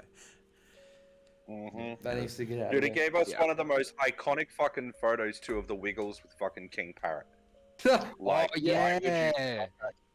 why would you shunt that shit? I don't get it. I 100% agree. Yeah, It's get still that this out of here. mad stigma of heavy metal in Australia. It's disappointing. Yeah. Like we are so much fun. We are such fun people. Like I've- we listen to It's a everything. big scene as well. The worst part about it is we listen to everything. It's y'all that don't listen to us. Yeah. Exactly. I listen to everything. Like, I love music. Music at Mini Phantom. Thank you very much. Thank you very much for the follow. But yeah, like, why? And you're right. Like, we get shoved off to the side, even though we're willing to participate in everyone else's shit, but no one wants to play ball with us. Yeah. Exactly. But at the same time, adding to that, isn't that what makes it so fucking sacred too? Yeah, At the same time, true. But you know, And it makes it even more like, special when a band it's dual-edged explodes. sword.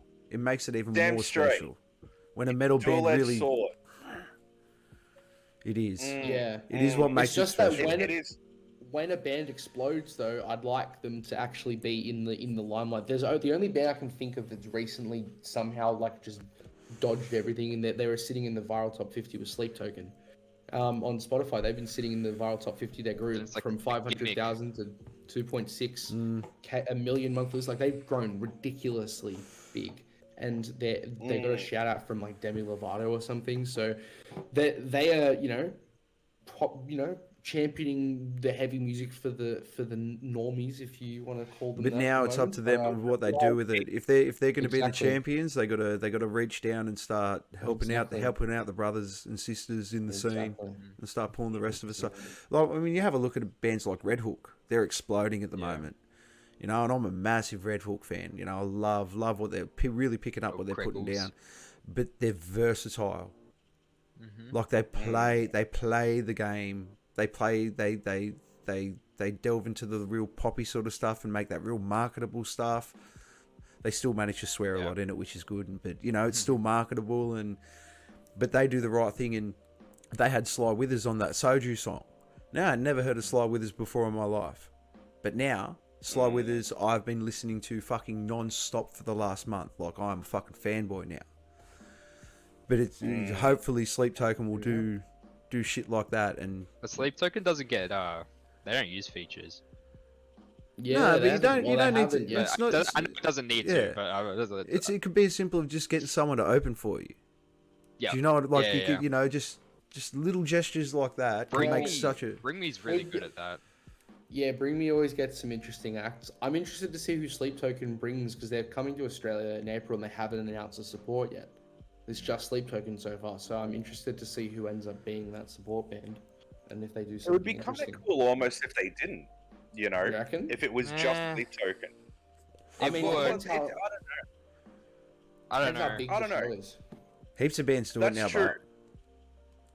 but Oh, Yeah, and I it's, mean- look, I get it from a promoter's perspective too. Like they need to have other bands to help boost ticket sales and But it's all already that sold kind of out. shit. oh, it's sold out. There you Yeah. go. Exactly. The whole tour is Exactly. sold out. So, but it's like, wouldn't it be cool? It's like instead of getting to see them for like a 45-minute set, it was like an hour and a half of Sleep Token. You Exactly. know, Well, like, I mean, just maybe they'll Sleep only Token. maybe they only put one support on and they can have like a super long set. Like I was at Polaris the other day at Metro Theatre and they played for an hour and a half. That was their anniversary set, which Yeah, the was 10-year so sick. anniversary. That was. Yeah, very cool. Very good show. Very good. I vaguely But yeah, remember hopefully seeing Sleep Polaris at the Oxford Art Factory right before my daughter was born. I was fucking so fucked up. Oh, That's so cool. They always put on a great show. They did. Polaris those is probably a Singe favorite. Yeah, we do love those guys. Yeah. Well, that was What's good. your last one, John? Yeah, They got one more. yeah, they We got gotta do one. one together. Yeah. Well, we have to do one together. Ethan, what do we not like? What's the one thing that pisses you off when you walk off stage and you're like, "Fuck that." This is why is this difficult? I'm fairly satisfied with the scene overall. Wow, that's good. Yeah, I'm that's gonna good. give a non-scene, but definitely issue we've discussed already in this podcast. Can like tech issues just fuck right off so we can play Yeah, a show true. without stopping? True. That'd be great. Just delete be- tech issues. Yeah. Blessed by the tech gods, please. Yeah. I want Siri to be running my rig so there's always like an AI on it to fix it, and not just like us having to stop our set and fix the computer or whatever. Until it becomes sentient and then tells you to fuck Yeah. off. Oh yeah. They're just like, no, you fucked that note up. It's like, nah, Just get do it back. again. Get back. You accidentally hit something wrong. It just cuts it out and goes, "You start again." Yeah. I'm One sorry, day- James. You have fucked that part. Please try again, motherfucker. Yeah, we wouldn't be able to get through one song if that was the case. No way. I hit the wrong symbol, different to the recording. Fucking start again. Oh, I like it. That was a good one. Agree. That was a good one. That's good. I like that. That's I really like good. those segments, boys. It's really, that was fun. It's good. Unique Nice. angle to kind of approach, like bringing that experience up. I love it. Yeah, well, at the end of the day, we always got to be humble and talk about what we like. We never really get a chance to sit down and just go, man, this really fucking annoys me. My big thing, thing is drug punters in small venues trying to open up non-existent circle pits. Yeah. Like that can fuck right off. Yeah. Yeah. The energy needs to be there for that stuff. Sometimes that's the front man though. Yeah, well, that's Where it's like, different. That's read the room. different. Yeah, you got you got a mic. There's two people. All right, you motherfuckers. I want to see some movement, cunts. There's two people like, no, fuck you. Just want to enjoy my drink. Okay, so Jez has come in with another one. Do you guys want to be known as a band for albums, or more so for being an incredible live metal band, like the live show? I'm assuming they're talking about more of the show aspect. Because I think albums are a dying art, man. I've always wanted to release a full length, which is something we're definitely going to do at some point. But I do want to be known for an extremely polished live set. I'm super proud of our performances, and I want that to just keep going up and up and up. The music has to be good by default for someone to come to the show, but I want those performances to be something special that they walk away from thinking that, wow, that was something I want to see again. I like that. Yeah, like by no means can I dismiss like the live show is extremely important, but for me, maybe it's being more of a materialist, but it'd be cool to have like a full length record that is just, at least in my own eyes, perfect, and it's a bit more, I guess, satisfying. Because it's not like another show that you have to put on. It's like it's already done. It's there. It exists. It's a product you can hold. I can look at it. It's like, look, I did this, and then I can just go to bed. You know, just not do anything else with my life. Just be a bum. Yeah, and no just shows be or happy anything. with your It's like, album. it is. No, that's good, man. But the because shows are important. It's a scary. Like it's always like for me, it's a scary thought. Appeasing the algorithm gods. Do you know what I mean? And I understand. I completely understand for anyone out there that does it and has to do it. You know, if you're really trying to make a business out of it, you got to play the game. But geez, man, the whole art of being able to sit down and write 10 or 12 songs and release it, print it, come up with the artwork, really take the time to sit down and nut the whole thing out, dude, that's special.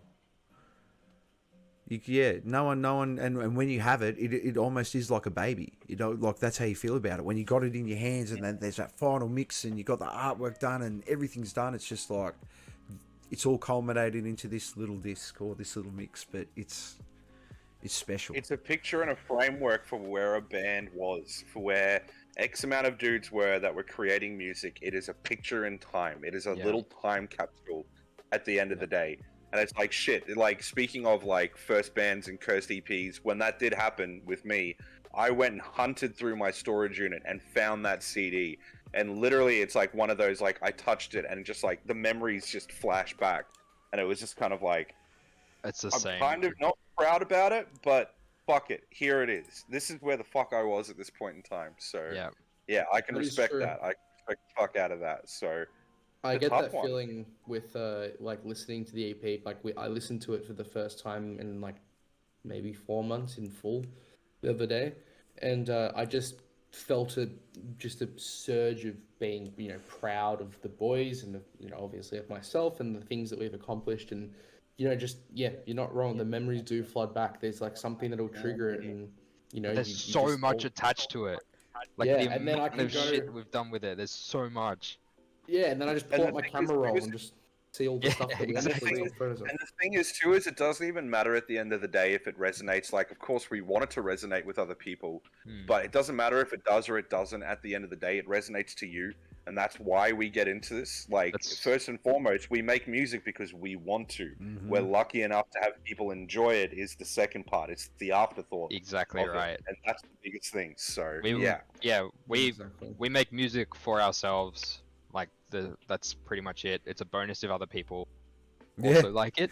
But first and foremost, if we're not happy with it, then you're not going to be able to hear it. It's not coming Oh out. yeah, Yeah. mate. If you're look, not happy with it, why the fuck are you gonna want to sell it? Exactly, but so, I Exactly. mean, architect.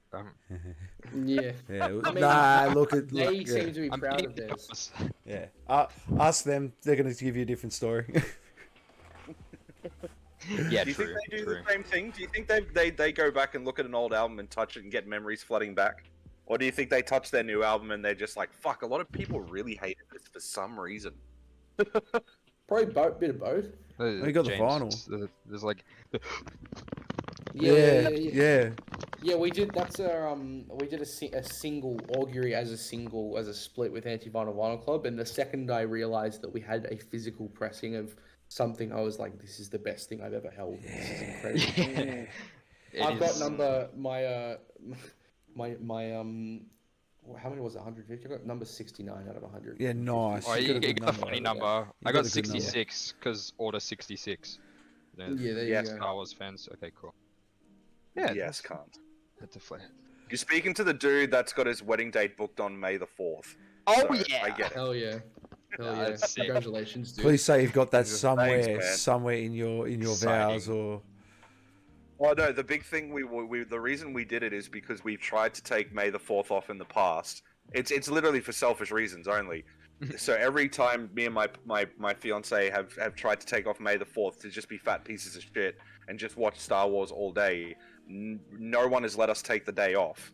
So Something's we're always like, happening. well, if we get married on it, we can just say it's our anniversary. Sorry, we're gonna do something, and Oh, literally we're sitting true. there in underwear and we can just watch That's Star Wars. at the end. genius. You got like that's some like 10,000 That- level IQ shit, man. Yeah, that's a 9-head. Thank my Big fiance, brain Paris, thought of that shit, man. She's a fucking genius. She's I'm a like, keeper. fuck, this is exactly why I'm fucking marrying you, man. So, yeah, yeah, That's sick. genius neck level shit. Now, if there was a 66, that's a different story. Yeah. But, that's later down the track, So, yeah. So anyway, yeah, I get the Star Wars shit. Oh, that's mad. Jazz yeah. is coming in just fire. And how do you make your set Love list for an EP versus a live show? Oh, wait. How do you make? Ooh, because No, that makes sense. yeah, it does. Yeah, like how do we choose the order on Yeah, the EP versus yeah. what we end up playing We'll live? start with the E EP. Yeah, I mean, to be honest, from my memory of what we did, we ordered it in the demo phase, and then we kind of played with it a little bit in the recording phase. But we were pretty solid on the idea. I think the one major thing I remember from the EP is that it was where to play Soma, because it's the most different song out of all of them. It's just very high energy. It's short, it's very heavy, and it's the fastest song we play. And I was like, this is like a bit of a palate cleanser. So I was like, what if we put this second last? We've had the EP, it sounds a lot of the same. Put this last to just change things up at the last second before the last song comes in and does its thing. So that was the only major thing I was thinking of. But I think lyrically it might have been a bit more important for you, Ethan. No, lyrically I was pretty okay. Like, it wasn't really a concept piece. All of them could have gone wherever.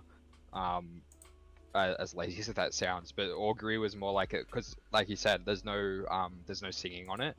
And since that was the only track like that, I thought it would be cool to kind of immerse into that and then have it punch a bit harder in clarity, like that first chorus. Was kind of the thinking around ordering it there. And for live, Live, it's like a mixture, or at least for me, and especially when I propose things to the boys in terms of what I think the order should be. It's a mixture of the numbers, like how it's performing on like Spotify and whatnot, and how many songs in a row I have to sing. So if I can get a lot of that out of the way at the start, that's great. Especially as well if I can give myself a bit of a break. Augury's our break song for me, so if you pop that after a couple intense ones, it's good. Soma, another mention of that song, is the most difficult song in our set, so we now play it first to get it out of the way straight away. Yeah. And we end this the set with at the moment with Refract, which is our first single. So we thought it was important to kind of tie it all back to that debut single, I guess. But I do think that like when ordering it, there's like discussions about which song is popular. Like if people are going to come in later towards the end of the set, they're going to walk through the door. We should play some of our more popular songs towards the end so that they can kind of hear the songs that they wanted to hear if they came late, and then We're kind of chronic overthinkers in that regard. It's like very like we've got lots of drafts. trying to Lots think of about the set lists. practicality. It's a good way to approach it. I mean, you got to think about yourselves through the set. You got to think about it's all got to flow through properly in order to produce a good live show, so you don't crap yourselves out halfway. Yeah, Exactly. And then the other thing I forgot to mention is on Dimitri's part is like tuning. We have a lot of different tunings, but there's a lot of songs as well that are the same. So we'll try and group the songs that are the same, or we'll group songs based on their key so that we can put little interludes between them. So it's more like musically how it flows, how we also feel playing the set, and making sure that it's paced well for us as performers, and then finally appeasing the audience by playing the crowd pleasers, towards the end to give them something to look forward to. It's a lot of thought to go into before a show. Exactly. Yeah. We stick with it though for most of the shows after that. Like it's kind of a set and forget for like. And then when we get tired something. of it, we'll just change it up. Or if we've played the same thing, like when we used to do covers and stuff in the set, but no longer. So how's the writing going with new stuff and stuff like that then? Yeah, we're in the process of writing another follow-up EP. We had a song on that we ended up taking into the studio as a single last year. It's been recorded, and as Ethan and I were discussing, it's ready to go. But as Ethan and I were discussing earlier, we were talking to each other before this started. It's a very expensive game, and we know that once the song comes out, there's going to be shows and interstate travel and all that stuff. So we're kind of trying to recoup in terms of costs, so that once we release a song, we're ready to just come out of the gate flying. So it's been a little bit longer, but hopefully there'll be some stuff. And we've got like a rough sort of estimate on a month, maybe portion of the year. First half. Hopefully in the third first quarter. half of the year. I'm hoping that we'll get the song out before the halfway point of the year. That's I'm kind pretty of confident we will. what we're thinking is that. That's ideally. Any later than that would probably be disappointing. But Yes. Nice. But the things are in motion. We're people are talking. We've got emails are being sent places. So there's definitely things being floated around, but nothing's locked in just yet. So no upcoming shows in the next couple of weeks, or we just announced one today. Yeah, actually at 5 o'clock we announced a show. We're playing Highway Bar and it's probably one of the smallest shows we've played in recent memory, but it's going to be nice and fun. intimate, and it's the year anniversary of Vacant Minded, so we think it'd be cool that we're going to get to play this little intimate show. The headline is Ghost Seeker from Melbourne, and they've got Auratech, who's supporting under us, and then under them is Violet or Violette. I'm not sure how that's pronounced, but this will be their first show, so nice. very, very keen to see them. But we also get to play that new song.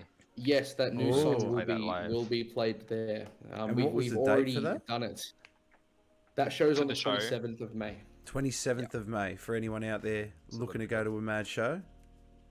Yeah, come say hi. Yes. And we're hoping that there'll be another show around that time announced soon. So I can't obviously say too much about that yet, but when that, there'll be opportunities for you to see if you can't make that one. You'll be able to hear the song live that month if you can't make that show. Ooh, very good. I like the tight lip stuff. I like that. What do they say? Watch this space. We wouldn't if we didn't have stuff coming. We wouldn't do it if there wasn't actually something happening. Yeah, that's good. That's good, man. It's good. It's exciting. And merch. Can we pick up any merch from anywhere? Where can we pick up all your cool merch? So, wait, have you got the hoodie, James? Anyway, hoodie's at my house. Okay, never mind. We do have merch. However, we're having a bit of trouble with our bank account and getting an online store set up. Okay. So if you were wanting to get something, feel free to shoot us a message. We can send you a photo of what we've got and the sizes and I'll show whatnot. you some stuff here. I got 2 t-shirts in my room. Otherwise, it shows we've got and heaps of stickers as well. There's the this. front and the back. It's a clarity shirt. Yes. Spicy. Those go for And then 40. Ethan did this design for Soma. It is pretty basic. It's just a Still nice. I like it. Yeah, but we just got a really nice, really Yeah, we nice got a- hoodie that we're all Yeah. super stoked on. So then hopefully there'll be stuff that before it, we've got heaps of people that want it already. So we're hoping we don't sell We're out of that reprinting before those. we play. Those the hoodies are too good. Yes, Can't wait to but show. you will see them at the next show. Awesome. Yeah. Yeah. That's Nice. heaps good. That's That is- heaps good. All right, boys, we're coming up to the tail end of this bad boy.